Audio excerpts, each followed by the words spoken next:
आइए, सुनिए, देखिए, समझिए सनातन सत्य। जैसी दृष्टि वैसी सृष्टि, दृष्टि विज्ञान। कुदरत, कुदरती रचना एवं कुदरत के कानून से शाश्वत सुख की प्राप्ति। जोधपुर के परम पूज्य महात्मा उपासक प्रोफेसर डॉक्टर सोहन राज तातेड़ के निर्देशन में सनातन सत्य। जैसी दृष्टि वैसी सृष्टि, दृष्टि विज्ञान।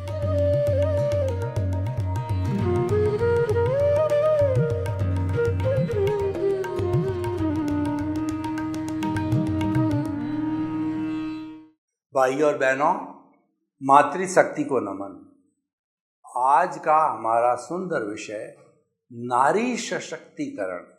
ये संसार नर और नारी, नर और मादा से चलता है।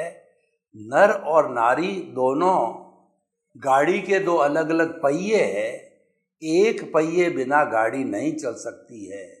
दोनों होते हैं तभी यह संसार चलता है। हम भगवान शिव के स्वरूप को देखें तो उसके अंदर आधे शरीर के अंदर भगवान शिव को बताया गया है और आधे शरीर के अंदर पार्वती जी को दिखाया गया है। यह एक सिंबॉलिक रूप के अंदर है कि नर के बिना नारी अधूरी है, नारी के बिना नर अधूरा है। यानी कि जो है शिव के बिना पार्वती अधूरी, पार्वती के बिना शिव अधूरा, और दोनों मिलकर के पूर्ण होते हैं। तो भाई और बहनों, नारी का हमारे समाज में बहुत बड़ा महत्व है। नारी के लिए कहा गया है कि जो है वो जननी जन्म भूमि जननी जन्म भूमि गर्यशी सर्वदा। यानी जो हमारी जननी, जन्म देने वाली और मातृभूमि है, दोनों स्वर्ग से बढ़ कर के है। तो मातृभूमि का स्वर्ग, मातृभूमि का जो है ऋण उतारने के लिए लोग आर्मी के अंदर, सेनाओं में भर्ती होते हैं और देश के लिए कुर्बान होते हैं। उनको देश के प्रति भक्ति होती है, माँ के प्रति भक्ति होती है।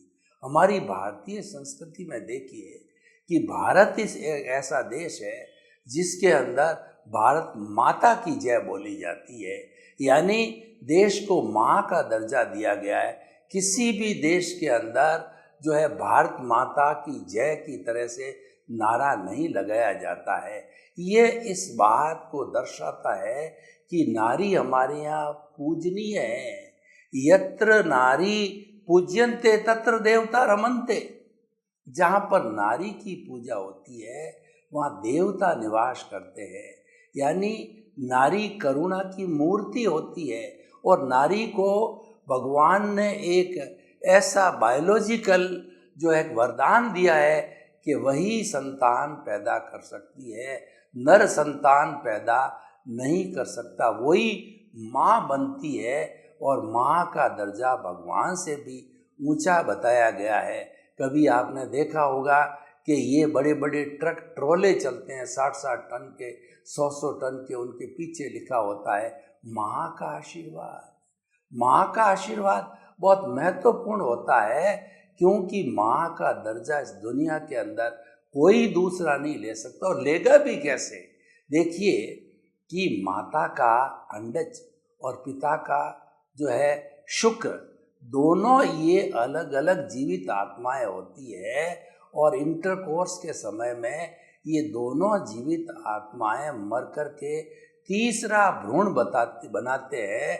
वो तीसरी आत्मा का उद्भव होता है और वह जो एम्ब्रियो कहलाता है, वह भ्रूण कहलाता है, और उससे जो है 9 महीने बड़ा होकर के बच्चा पैदा होता है और माँ उसको 9 महीने अपने गर्भ में रखती है, पालती है, पोसती है, अपना खून देती है और धार्मिक क्रिया करती है। हर वक्त चिंता करती है कि मेरे भीतर जो कोख के अंदर संतान है उसको कोई कष्ट नहीं होना चाहिए। देखिए माँ की कितनी बड़ी गरिमा है कि भगवान महावीर जब माँ के गर्भ में थे तो उन्होंने अपने अवधि ज्ञान से देखा।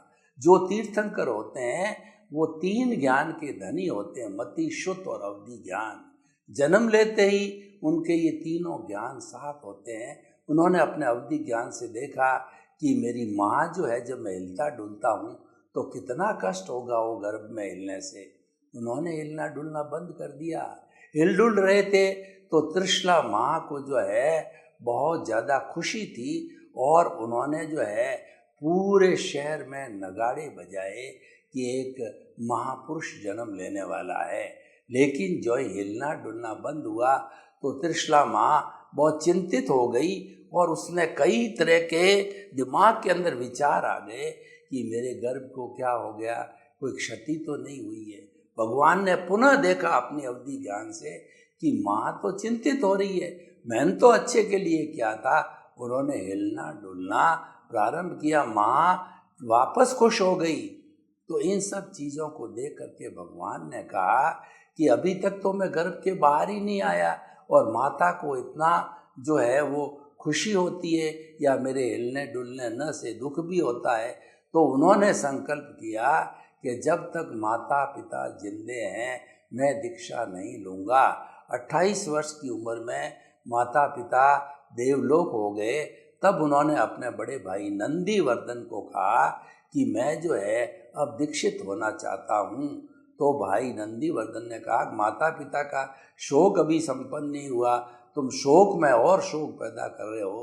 तो भाई की रिक्वेस्ट पर 2 साल और घर में रहे और फिर जो उन्होंने दीक्षा ली। तो मैं क्या बताना चाहता हूँ, नारी सशक्तिकरण की बात बताना चाहता हूँ कि नारी को बहुत ऊंचा दर्जा दिया गया है, परंतु आज के युग के अंदर नारी स्वयं को देखना चाहिए कि नारी अपना एक प्रदर्शन का रूप क्यों ले रही है, वह अश्लीलता में क्यों जा रही है, उसकी जो कपड़ों का जो रहन सहन जो है, कपड़ों का जो आकार है वह क्यों घटता जा रहा है, वह आकर्षण का केंद्र बन रही है।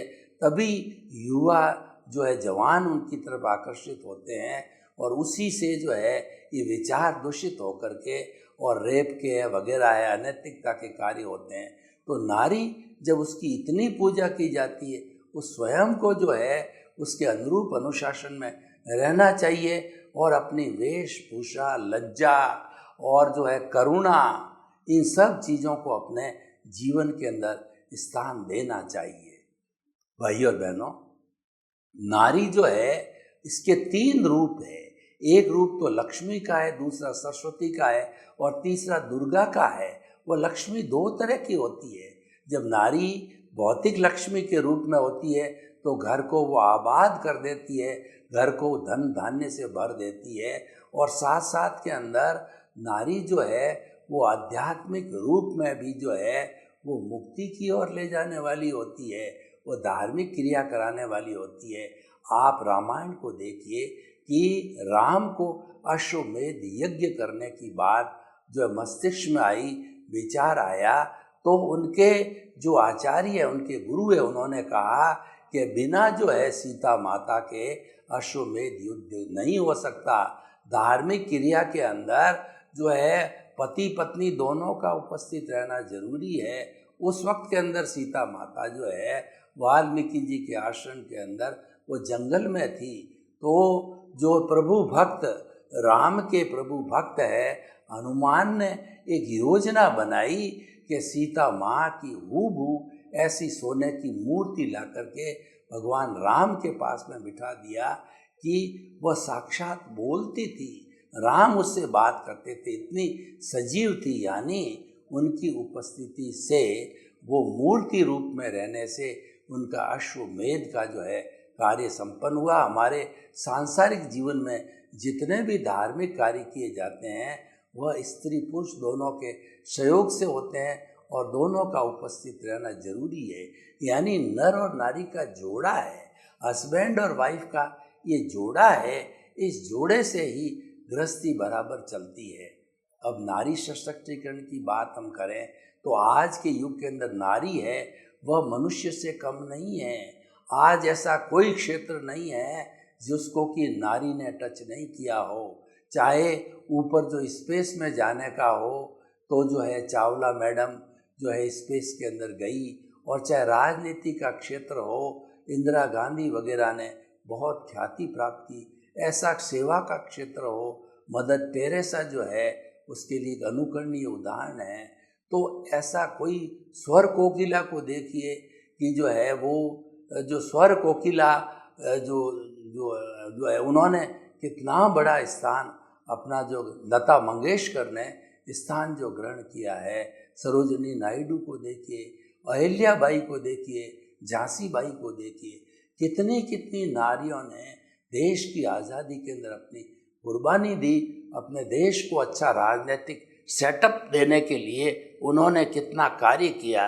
तो नारी का जो है हमारी भारतीय संस्कृति के अंदर बहुत ऊंचा स्थान है।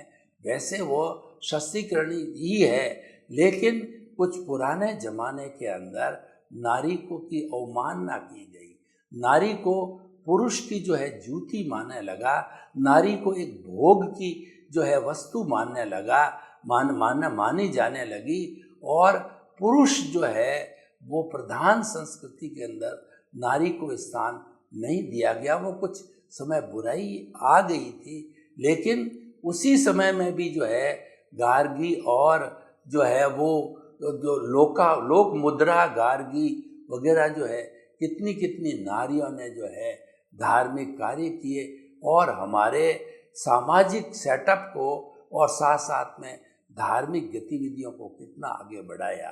तो हम ये बताना चाहते हैं कि नारी का सशक्तिकरण करने की जो है वह वास्तव में वो सशक्ति है, लेकिन कुछ उनके साथ में ज्यादतियाँ हो रही है।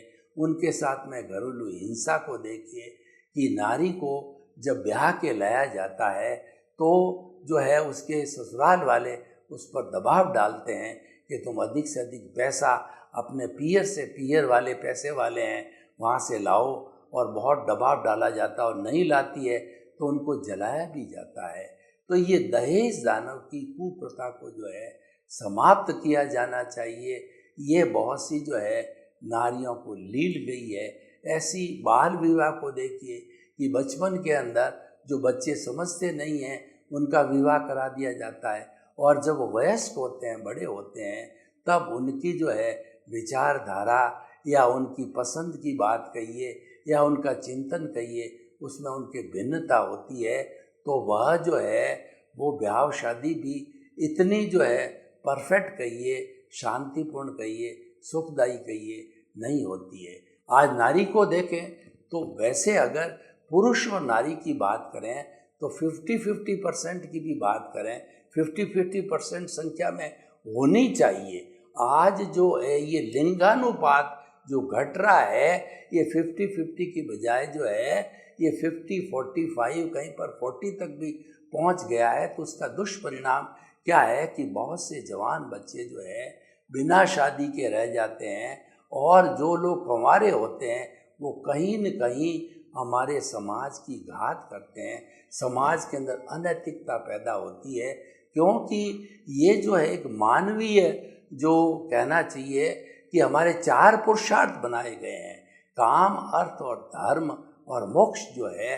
अर्थ हमारी सारी सामाजिक व्यवस्था को चलाने के लिए आवश्यक होता है, और काम है हमारे शरीर की आवश्यकता होती, उसकी भी जवानी के समय में पूर्ति होती है। तो हमारे जो भारतीय संस्कृति में उस काम की पुरुषार्थ चतुष्टय के काम को एक विधिवत जामा पहनाने के लिए हमारे यहाँ एक शादी व्यवस्था बहुत सुदृढ़ बना दी। और भारत का जो फैमिली सिस्टम है, ऐसा सिस्टम आपको विश्व में कहीं नहीं मिलेगा। यानी कि बच्चा जब 25 साल की अपनी पढ़ाई पूरा करके आ जाता है, 26वें साल लगते ही उसकी जो है किसी कन्या से शादी करके और वो ग्रस्त जीवन के अंदर आ जाता है। 50 वर्ष तक वो ग्रस्त में रहता है। तो अपनी काम की पिपाशा कहिए या अपने बाल बच्चे पैदा होना, उनको जो पढ़ाना लिखाना, उनको पैरों पर खड़ा करना, तो इस तरीके से सारा वो अपना दायित्व जो है व्यक्ति निभाता है। यह भी नारी सशक्तिकरण से होता है। हमारी संस्कृति के अंदर पुराने जमाने के अंदर दोनों का काम बिल्कुल डिफाइंड था। पुराने समय के अंदर नारियां जो है वो नौकरी नहीं करती थी, वो अपना घर का काज करती थी। तो घर का जितना भी कार्य है, बाल बच्चों को पालना है और भोजन है और उसके साथ साथ में कपड़ा है और घर को जो है अच्छा बना के रखना, ये सारा कार्य नारी करती थी। आज उसके स्थान पर नारी जॉब करने लग गई है, नारी जो है वह नौकरी करने लग गई है। अब आप देखिए कि सारा समय जब उसका 8 घंटे का या 10 घंटे का नौकरी में चला जाता है तो वह पुरुष तो खाना बनाता नहीं है, वह कब घर पे आएगी और कब खाना बनाएगी। और साथ साथ में जिसके बाल बच्चे हो जाते हैं तो वो नौकरी को जाती है, तो कैसे बाल बच्चों को जो पालेगी पोसेगी। इस तरीके से नारी इतने जो है बहुत बड़े काम के दबाव के कारण फ्रस्ट्रेटेड, निराश और डिप्रेस हो जाती है। यह भी स्थिति अच्छी नहीं है। तो प्राय जिन घरों के अंदर दोनों ही नौकरी करते हैं वहाँ आपस में संतुलन, प्रेम की कमी रहती है, क्योंकि समय जो है वह इतना एक व्यक्ति कैसे दे पाएगा। तो इसीलिए कहीं न कहीं उनके बीच में दुराव होता है, उनके बीच में प्रेम की कमी आती है, खटपट चलती है और उसी का नतीजा है आज ये डाइवोर्स की स्थिति है वगैरह बहुत ज़्यादा चलने लग गई है। आज डाइवोर्स की स्थिति इतनी भयावह हो गई है कि एक तरफ तो लिंगानुपात घट रहा है और दूसरी तरफ बड़े बड़े करोड़पति घर की बच्चियां जिनकी ब्याह शादी बड़े ठाट-बाट से करोड़ों रुपया खर्च करके और जो उसके बराबर के जो है समकक्ष स्टैंडर्ड के लड़के वाले से किया जाता है। लेकिन थोड़ा समय ऐसा होता है, आजकल कैसी हवा चल गई है कि थोड़े समय के बाद में लगता है कि वह लड़की का जो है डाइवोर्स हो गया, वो तो अपने घर में बैठी है। ऐसे भी बहुत से केसेज है और उसके साथ साथ में कोर्ट मैरिज भी हो रही है आजकल, और जो है वो साथ में लिविंग का कोर्ट ने भी कर दिया है कि जो आपस में लड़के लड़की जो है शादी से पहले जो है वो आपस में लिविंग करते हैं तो वह अनुचित है। जहाँ पे आदर किया जाता है वह आदर अवश्य मिलता है। आदर के मामले में गिव एंड टेक मिलता है। किसी को आप आदर दो, किसी को नमस्कार करो, प्रणाम करो, तो वो आपको जूता थोड़ा ही दिखाएगा, वह भी आपको ही प्रणाम करेगा। पर आप किसी को गाली दोगे तो सामने वाला कहेगा मैं कौन सा कम हूँ, वो टिट फॉर टैट करेगा, वो नेले पे दैला मारेगा, वो ईंट का जवाब पत्थर देगा, वो एक ही जगह 2 गाली आपको जड़ देगा। तो ऐसा कार्य क्यों किया जाना है, नहीं किया जाना चाहिए। यानी नारी जो है एक पहिया है पूरा गृहस्थी का, तो उसका सशक्तिकरण या उसको सम्मान क्यों नहीं मिलता है। उसके लिए सरकार भी आज खूब प्रयास कर रही है। इतने फैमिली कोर्ट्स बने हुए हैं, इतनी दहेज की कुप्रथा के लिए कड़े कानून हैं, और जहाँ कहीं भी नारी के साथ किसी तरह का छेड़छाड़ होता है तो वैसे सेल्स जो है हमारे गवर्नमेंट के अंदर बने हुए हैं और वहाँ पे नारी की बड़ी जो है पूछताछ होती है और नारी को संरक्षण मिलता है। तो नारी सशक्तिकरण का अर्थ ये है कि नारी को बराबर का दर्जा देना चाहिए। और अभी तो बहुत सी सरकारों ने, चाहे स्टेट गवर्नमेंट है चाहे सेंट्रल गवर्नमेंट है, उन्होंने तो जो है नारी को राजनीति में भी 50% का दर्जा दे दिया है और वो नारी की सीट्स रिजर्व कर दी गई है। चाहे सरपंच हो, वार्ड पंच हो, पार्षद हो और एमएलए एमपी, सब में जो नारी का कोटा रिजर्व हो गया है। यानी नारी सशक्तिकरण के ऊपर जो है सरकार बहुत गंभीर है और उन्होंने उनके पक्ष में बहुत से कानून बनाए हैं। लेकिन अभी भी जो हमारा रूरल एरिया है उस पर बहुत ध्यान दिए जाने की बात है। और देखिए, इसके अंदर दोनों पक्ष को सही होना पड़ेगा। पुरुष प्रधान संस्कृति में पुरुष को सोचना पड़ेगा कि समय बदल गया है, अब नारी को जो है उचित स्थान मिलना चाहिए, और नारी को भी ये सोचना पड़ेगा कि वो अश्लीलता से दूर रहे वो दुर्व्यवहार से दूर रहे, वो अपनी भाषा का संयम करे, वो बाल बच्चों को अच्छे संस्कार दे और वो सही रूप के अंदर एक लज्जा की मूर्ति और एक जो है करुणा की मूर्ति के अंदर उसको बनना चाहिए। आज बहुत सी बुराइयां भी आई है, कुरीतियाँ भी आई है कि लड़कियां फैशनेबल होती जा रही है और तन से जो कपड़ा घटता जा रहा है और वह जो है वह इतना आकर्षण का केंद्र बनती जा रही है युवाओं के लिए कि वो स्वयं जो है वो ऐसी रिस्क को इनवाइट कर रही है। उनको ऐसा नहीं किया जाना चाहिए। उनकी भाषा भी बहुत शालीन होनी चाहिए, क्योंकि वह किसी की बहन है, बेटी है, वह किसी की माँ है, किसी की दादी है, किसी की नानी है। तो उस रूप में और हमारी भारतीय संस्कृति को आप देखें कि ब्याह शादी का वो सिस्टम है, वो कितना सुंदर सिस्टम है कि लड़के लड़के की शादी होती है तो दादा ससुर, नाना ससुर, काका ससुर, दादी सास और काकी सास और इस तरीके से कितने रिश्ते मल्टीप्लाई होते हैं और कितने आपस के अंदर परिवार का जो है संपर्क बढ़ता है और लोग जो है ये सोचते भी हैं कि ये तो हमने सात जो है कहना चाहिए पीढ़ियों का जो रिश्ता जोड़ा है और स्त्री पुरुष की शादी भी जो है 7 जन्मों का संयोग बता जाता है और 7 फेरे जो दिए जाते हैं उसमें भी यही बात बताई जाती है कि दोनों एक दूसरे का सम्मान करेंगे, दोनों एक दूसरे के बीच में कोई बात गोपनीय नहीं रखेंगे और जो है दोनों जो है सारे नियमों का पालन करेंगे। बाल बच्चों को परवरिश में दोनों बराबर भाग लेंगे। पुरुष अपनी जो ड्यूटी है वो बराबर करेगा, स्त्री भी जो है अपनी ड्यूटी है वो बराबर करेगी। तो इस तरीके से अपना अपना जो है सब काम बराबर करते रहें तो कहीं भी असमानता की बात आ नहीं सकती है। ये जो हमारे समाज में इतनी नारी और पुरुष की आज असमानता देखी जा रही है और नारी सशक्तिकरण की बात होनी नहीं चाहिए, लेकिन जो नारी सशक्तिकरण का मुद्दा उठ रहा है उन सब का सबसे बड़ा कारण यही है कि वो दोनों का जो चिंतन धारा है उसमें अभी बहुत कुछ सुधार किया जाना है। देखिए कि आज कोई भी स्पेस देखिए, शिक्षा का देखिए, पुलिस का देखिए और हमारी जो है वो तीनों तरह की नभ सेवा, जल सेवा और थल सेना, उन सब में नारी जो है उसने अपना परचम लहरा दिया है, अपनी दस्तक दे दी है। यानी उसने इस बात की जो है वह आज समाज को घोषणा की है कि मैं पुरुष से किसी तरह से कम नहीं हूँ।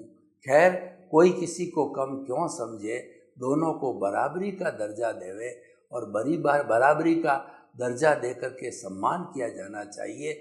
और प्रकृति ने तो ये 2 जेंडर बनाए हैं, मेल और फीमेल। एक दूसरे का इसके बिना काम नहीं चल सकता, एक दूसरे से अधूरी है तो वो असमानता की क्या बात है। और 2 ही चीज़ें होती है, तीसरा जो कह जाना चाहिए नपुंसक भी होता है लेकिन वो बहुत ही कम संख्या में होता है, वो भाग्य के स्वरूप कर्मों के स्वरूप से होता है। वह भी जो एक नपुंसक भी जो है एक श्रृंखला है, न तो वो नारी है न पुरुष है, लेकिन मुख्यतया जो है जो नर और मादा जो है पुरुष और नारी दोनों जो है वो हमारे यहाँ पर वर्गीकरण किए गए हैं। और नारी को प्रकृति बताया गया है और पुरुष को जो है पुरुष कहा गया है। पुरुष का मतलब होता है विशुद्ध जो है चेतना, उसको पुरुष कहते हैं। और विशुद्ध चेतना ज्ञान मिलने के बाद बनती है। जब अज्ञान को ज्ञान से जीत लिया जाता है तो व्यक्ति को जो है वह कर्ता पद से आत्म पद पर बिठा दिया जाता है। तभी से जो है उसकी आध्यात्मिक तरक्की चालू होती है और वह तरक्की करते करते जो है वो परमात्मा भी बन सकता है। तो हम ये बताना चाहते हैं कि ये सारी जो बातें हैं जो कि हमारे इससे जुड़ी हुई है, तो इसमें नारी का भी पूरा स्थान है।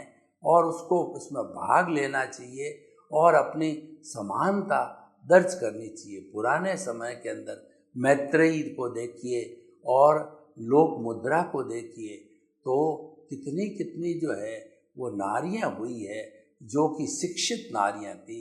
और उसके बाद के अंदर आप जो है अगर वीरता के फील्ड में देखो तो रानी अहिल्याबाई और झांसी बाई, कितनी कितनी रानियां उस फील्ड में आई जिन्होंने कि मुगलों के छक्के छुड़ा दिए थे।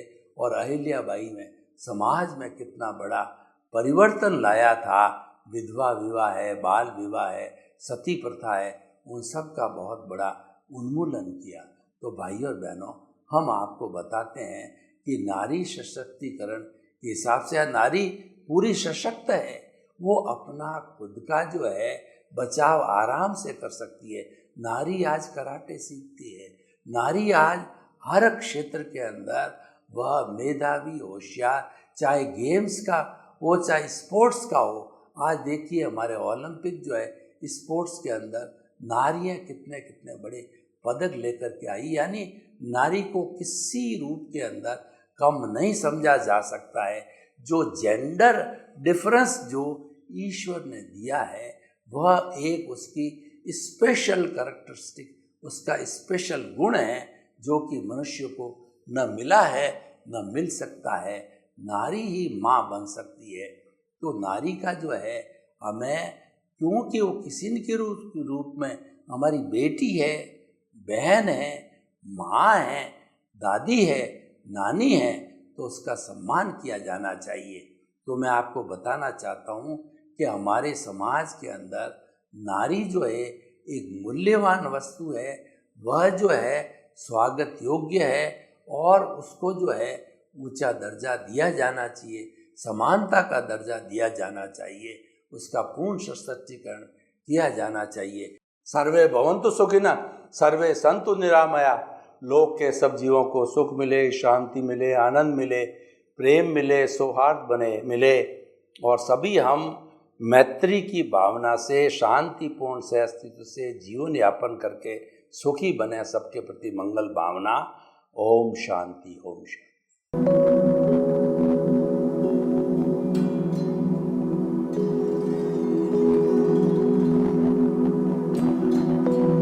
एक ऐसा अंतर्राष्ट्रीय ख्याति प्राप्त मानव जो गुरु प्रेरणा से पिछले 20 वर्षों से वानप्रस्थ जीवन जीते हुए 24 घंटे मानवता की सेवा में संलग्न है। एक ऐसा मानव जो अभी राष्ट्रीय, अंतर्राष्ट्रीय टीवी चैनलों पर 7,500 एपिसोड के माध्यम से सनातन सत्य, आत्मविज्ञान एवं पुनरुत्थान, व्यवहार एवं निश्चय जगत के जीवनोपयोगी विषयों पर हृदय स्पर्शी प्रवचन कर चुका है। उस मानव का नाम है महात्मा उपासक प्रोफेसर डॉक्टर सोहन राज तातेड़। प्रोफेसर तातेड़ द्वारा योग, दर्शन, शिक्षा विषयों पर रचित पीएचडी स्तर के 250 शोध ग्रंथ भारत के 100 प्रतिष्ठित विश्वविद्यालयों में शोधार्थी पढ़ रहे हैं तथा वे सभी शोध ग्रंथ वहां की सेंट्रल लाइब्रेरियों में उपलब्ध हैं।